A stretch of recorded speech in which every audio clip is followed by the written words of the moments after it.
Hello and welcome to History and Film. I'm Rich Simmons. Today we will look at the life of Muhammad and the origins of Islam. But I actually want to start with the man behind getting this movie made, Mustafa Akkad. He's honestly not a name I'd ever heard before, and his only two directing credits are The Message and a 1980 film called Lion of the Desert about Libyan forces fending off Mussolini's Italian troops. But Akkad was also a producer on every Halloween movie from 1978 until his death in 2005. Rob Zombie's 2007 remake of Halloween was even dedicated to Akkad. Akkad was born in Syria. In 1949, when he was 19, he came to the U.S. where he studied film and theater. He earned his undergrad at UCLA and then a master's from USC. As a Muslim living in the West and inspired by movies like Lawrence Arabia, it became his goal to make a movie about the origins of Islam for Western audiences. There were political and financial hurdles to clear. The governments of Kuwait, Libya, and Morocco all pledged financial support initially, but when the Muslim World League, basically an Islamic advocacy group based out of Saudi Arabia, rejected the project, Kuwait pulled out. And 6 months into shooting in Morocco, Morocco gave them the boot too. It was Muammar Gaddafi who allowed Akkad to finish filming in Libya and invested $35 million into the project. Yes, that Muammar Gaddafi, who held dictatorial control over Libya for over 40 years before he was deposed in 2011 during the Arab Spring uprisings. Controversy around Gaddafi's ties to the film may have been a big reason it struggled to gain traction in the US. The Message did earn an Oscar nomination for Best Original Score. With only 2 critics' reviews, both positive, on Rotten Tomatoes, it doesn't have enough for a consensus score, but the audience rating is a 92% with over 6,000 votes. Akkad, along with his daughter, was killed along with 58 other people by an Al-Qaeda-sponsored suicide bombing at a hotel in Jordan in 2005. He wasn't the target or anything, just in the wrong place at the wrong time. Now, I know starting with that is kind of backwards from how I usually do things, but I thought it was important for today's story. As Michigan professor Juan Cole wrote on his blog after Akkad's death, Akkad was an American voice as well as a Muslim one. His death diminishes us all. So, a significant obstacle to making a film about Muhammad is that many Muslims find any depiction of Muhammad to be offensive. And why is that exactly? Well, if you'll allow me to oversimplify, I'd say it's rooted in the same anti-idolatry sentiment seen in the Ten Commandments. Thou shalt not make unto thee any graven image. Any image of Muhammad could become an object of worship, which is inappropriate and therefore forbidden. Though, despite the uproar we've seen around this issue in recent years with attacks on the French paper Charlie Hebdo and Comedy Central blocking South Park from showing Muhammad, depictions of Muhammad are not universally forbidden in the Muslim world. Notably in Iran, depictions of Muhammad are not at all uncommon and allowed if done respectfully. The Quran itself doesn't directly forbid depictions of Muhammad, though many ahadith do. If I understand correctly, ahadith are basically non-Quran records of Muhammad. But for the Message, Akkad did choose to not show Muhammad at all, nor do we hear his voice, or even see his shadow. The most we see are the extremities of the camel Muhammad is riding at times. Yet, yes, he is the main character of the movie. It does make for non-optical filmmaking, and it is fairly awkward at times, but it's also an interesting challenge to see Akkad overcome to tell the story while being respectful of Islamic tradition. So, our story today starts in 610 CE in Mecca in what is now Saudi Arabia. We see it as a hive of activity and a mess of idolatry with more than 300 gods being worshipped. We meet one of the leaders of Mecca, Abu Sufyan, who enjoys the economic boom Mecca gets when people from all over the Middle East flock to the Kaaba in Mecca to worship the idols of their particular gods, specifically during an annual pilgrimage. The Kaaba is the giant cube-shaped building you may have seen constantly surrounded by worshipping Muslims. When Muslims face Mecca to pray, it is specifically toward the Kaaba. Since it's always covered with cloth, I was never really sure about the structure underneath, but it is a full granite structure that has been damaged and rebuilt over the centuries. Its true origins have been lost to history, which is kind of cool to think that it's so old we have no idea how old it is. But again, it's unclear how much of the original structure remains, and it's doubtful that it's as old as, say, the pyramids or anything like that. According to Islamic tradition, it was built by the biblical Abraham himself. A huge emphasis of Islam as depicted in this film is that it's just an extension of Judaism and Christianity in many ways. Muhammad was just the next and final in the line of prophets that God spoke through. And that's where Muhammad is at the beginning of the film, worrying his friends and family by holding up in a cave in the mountains outside of town. When he returns after 3 days, he has to recover from exposure.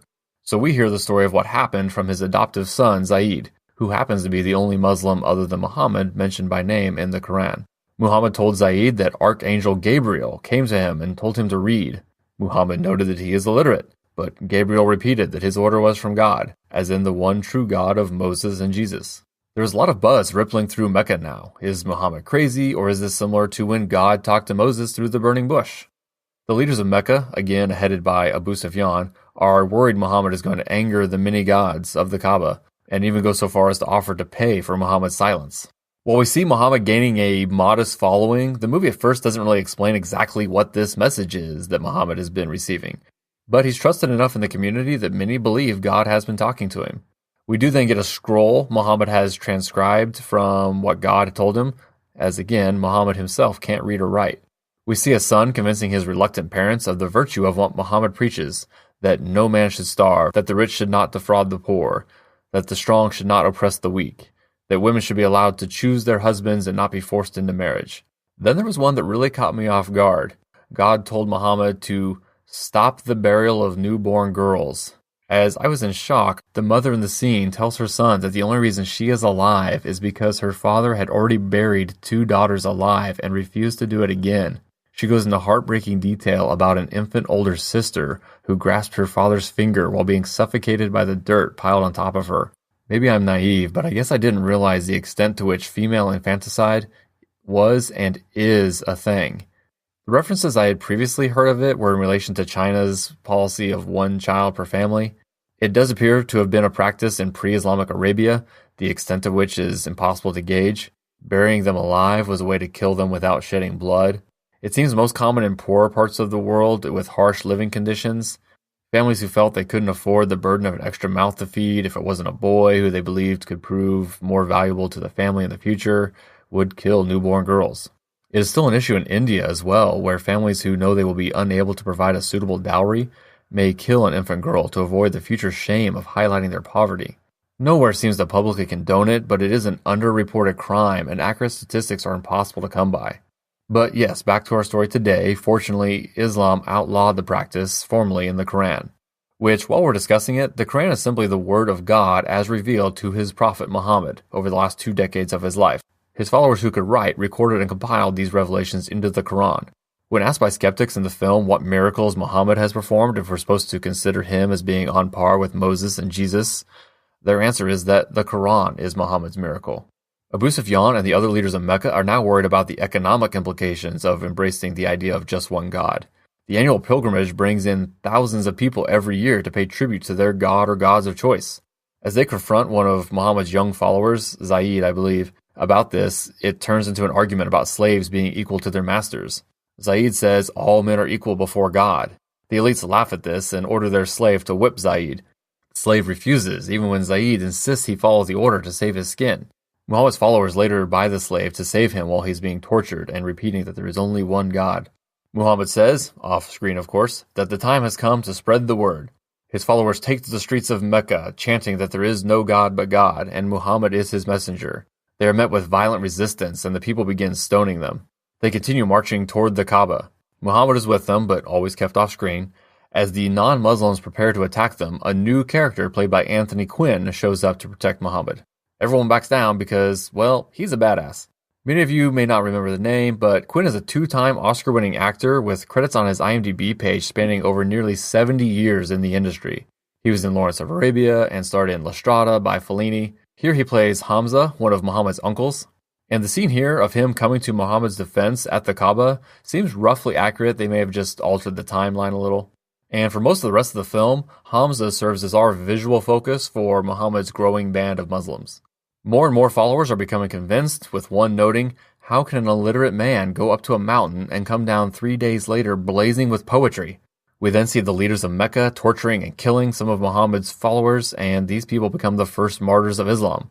Muhammad says it's time his followers leave Mecca. They hear they might find refuge in the Christian kingdom of Abyssinia, modern Ethiopia.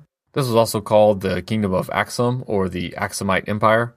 A group of Muhammad's followers go down and meet King al-Najashi, who will need convincing before allowing members of this new faith into his land. Leaders of Mecca are there as well. They have a good relationship with al-Najashi, and he initially seems inclined to let them take the Muslims captive. But when the Muslims bring up Christ, the Christian al-Najashi asks them to tell what they know of Jesus.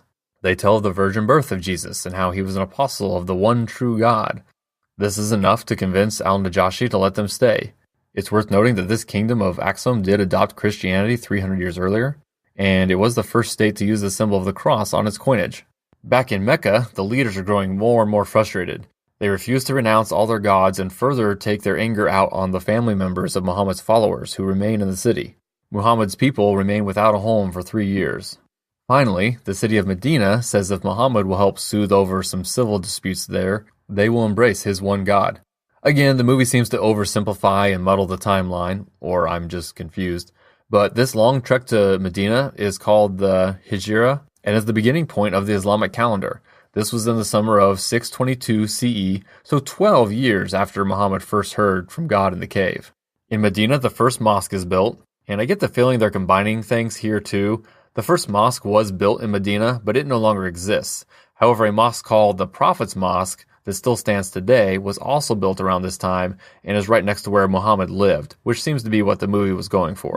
Next, they debate what they should add to call people when it's time to pray. Should they use bells like the Christians or horns like the Jews? It is finally decided to simply use the human voice.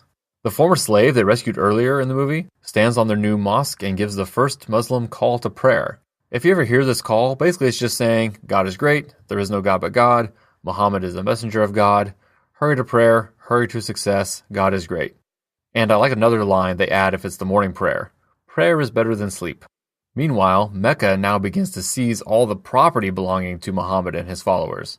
Hamza finally convinces Muhammad that even if he detests violence, they must now fight. The movie makes a point to emphasize Muhammad's instruction that no one must harm women or children or the elderly. Only fight those who have wronged you. This brings us to the first battle of the movie and historically the first full-scale battle between the Muslims and Mecca, the Battle of Badr, which took place in March of the year 624. Along the route that the forces of Mecca took to reach them, Muhammad had wells filled in with sand and then took a position at the wells of Badr, forcing a fight if Mecca wanted to get to the water. The Muslims win the battle, though Abu Sufyan and his men avoid the fray altogether, seeming to sense their disadvantage. Muhammad orders any captured enemy soldiers to be treated as equals. The next battle, about 9 months later, the Battle of Uhud, with Abu Sufyan now leading the Meccan forces, does not go well for the Muslims. The movie seems to do a great job showing this battle basically just like it is historically recorded. The Muslims appear about to win when their archers break ranks to loot the Meccan camp. This allows the Meccan cavalry to sweep in unchallenged. Hamza is also killed during the battle by a slave who was promised his freedom if he could take out Hamza with a javelin toss. This is historically recorded as well. The only thing the movie changed was who hired the slave in the first place. The movie leaves out the subsequent attack on Medina itself led by Abu Sufyan and jumps to the Muslim pilgrimage to Mecca and the negotiation of a 10-year peace treaty between Mecca and the Muslims. The truce is broken after 2 years, and in 630 CE, Muhammad leads 10,000 Muslims who take Mecca virtually unopposed. I know this seems rather abrupt, but again, things are happening gradually over months and years, with Muhammad constantly gaining support and Meccan resistance constantly weakening. Both in the movie and reality, Abu Sufyan himself finally embraces Islam and goes on to become a prominent leader in the early years of Islam. In the final scene of the film, Muhammad approaches the Kaaba on camel. We see only the camel, not Muhammad. He smashes the idols of all the pagan gods and claims the Kaaba for the one God. Our same former slave who gave the first call to prayer in Medina climbs to the top of the Kaaba and gives a triumphant call to prayer at what is now the goal destination for all Islamic pilgrimages to Mecca.